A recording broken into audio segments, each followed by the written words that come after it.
Kaixo lagunok, ongi etorriak izan judo euskara zen beste atal batera. Aurrekoan, esan genuen bezalaxe, hasierako atal hauetan, judoaren funtsak eta ohiturak landuko ditugu. Oraingoan, judogian nola tolestu izango dugu ikasgai. Goazen bada! Judogiak bi zati ditu, jaka eta galtza. Judogia da, ez da kimonoa. Judo, gi, jantzia. Judoko jantzia.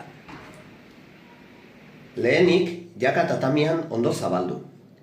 Eskuin hegala erdiruntz tolestu eta ondoren gauza bera egin ezker hegalarekin. Galtza erditik tolestuta, jakaren gainean jarriko dugu ondoren.